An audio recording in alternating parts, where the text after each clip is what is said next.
25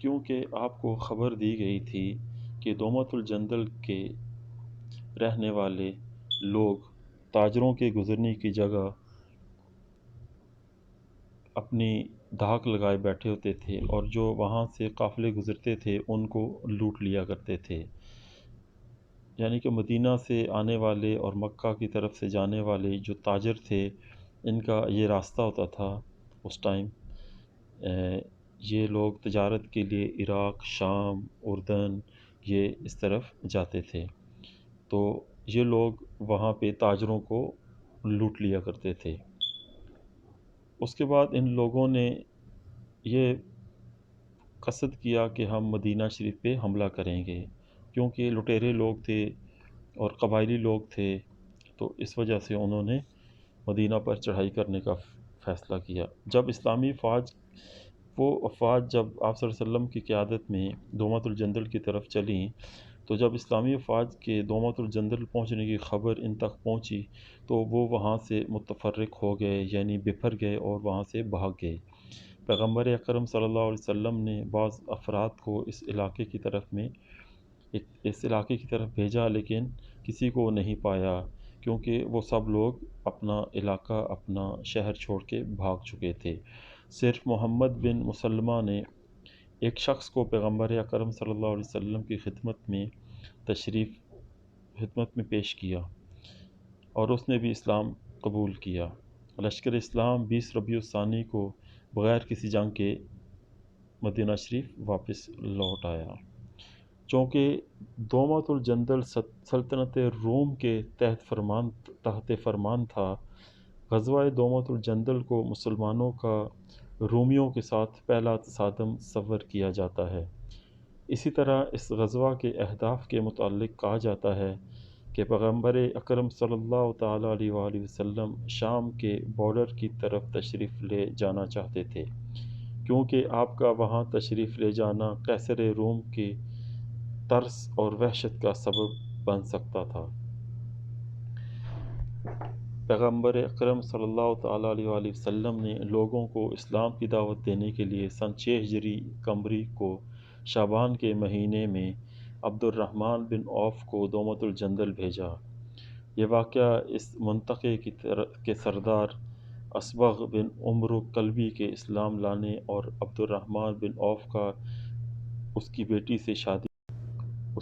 سے شادی پر اختتام ہوا۔ سن 9 ہجری قمری کو حضرت محمد صلی اللہ علیہ وآلہ وسلم نے خالد بن ولید کو تبوک سے دومت الجندل بھیجا۔ خالد رضی اللہ تعالیٰ عنہ نے دومت الجندل کے حاکم عقیدر بن عبد المالک کو گرفتار کر کے مدینہ شریف لے آیا۔ تاریخ ماخذ کے مطابق پیغمبر اکرم صلی اللہ علیہ وسلم نے اس کے ساتھ معاہدہ کیا اور جزیہ دینے پر راضی ہو گئے۔ اگرچہ بعض ماخذ میں اس کے اسلام لانے کا بھی تذکرہ موجود ہے، لیکن بعض دوسرے روایات میں اس بات کو رد کیا گیا ہے۔ دونوں قسم کے روایات میں اس بات پر متفق ہیں کہ پیغمبر اکرم صلی اللہ علیہ وسلم کی رحلت کے بعد، دنیا سے تشریف لانے کے بعد، عقیدر نے زکوٰۃ یا جزیہ دینے سے انکار کیا۔ اسی بنا پر سن 12 ہجری قمری کو ابو بکر بن ابی قحافہ نے خالد کو رضی اللہ تعالیٰ عنہ کو ان کی سرکوبی کے لیے بھیجا۔ یوں خالد رضی اللہ تعالیٰ عنہ نے اسے قتل کر دیا۔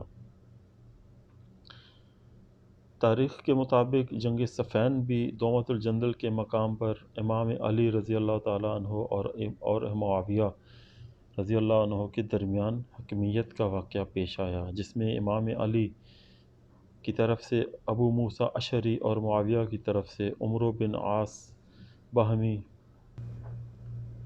مذاکرات کے بعد دونوں میں سے کسی ایک کے حق میں فیصلہ دینے پر مأمور ہوئے۔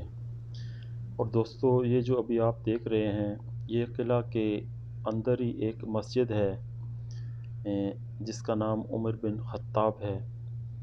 تو یہ روایات میں آتا ہے کہ حضرت عمر رضی اللہ تعالیٰ عنہ کے نام سے ہے، یا پھر انہوں نے تعمیر کروائی تھی یہاں پہ یہ مسجد۔ یہ اسی حالت میں ابھی بھی موجود ہے۔ یہ مسجد کا بڑا حصہ ہے، اور اس کے ساتھ ہی اندر وہ آگے جو آپ کو نظر آ رہا ہے، ابھی ہم آپ کو وہاں وہ بھی دکھائیں گے۔ تو یہ اس کے اندر ایک اور چھوٹی سی مسجد ہے، تو یہ اسی دور کی، یہ دیکھیں یہ مسجد ہے، تو یہ اسی دور کی، اسی ٹائم سے یہ ویسے ہی پتھروں سے بنی ہوئی ہے، یہ بھی تاریخی اہمیت کی حامل ہے۔ یہ دیکھیں اسی ٹائم کا یہ محراب ہے، یہ مسجد کی چھت ہے، پرانے دور کے ٹائم کی، ویسے ہی اس کو ایک لک دی گئی ہے، ایک ٹچ دیا گیا ہے، ویسی لالٹینیں لگی ہوئی ہیں۔ تو یہ ماشاءاللہ ابھی بھی اسی حالت میں ہے۔ سعودی حکومت اس کی مینٹیننس اور اس کی دیکھ بھال کے لیے اقدامات کرتی رہتی ہے۔ یہ دیکھ کے اس ٹائم کے یہ قلعہ کے اندر جو فوجیوں کے رہنے کے لیے چھوٹے چھوٹے کمرے بنے ہوئے تھے، جنگ کے دوران وہاں پہ پناہ لینے کے لیے یا دشمن پہ حملہ آور ہونے کے لیے یہ دیواریں اور یہ کمرے بنائے گئے تھے۔ تو دوستو ہمارا چینل سبسکرائب کیجئے، لائک کیجئے، انشاءاللہ ایسے ہی ولاگ اور ایسی تاریخی مقامات ہم آپ کو دکھاتے رہیں گے۔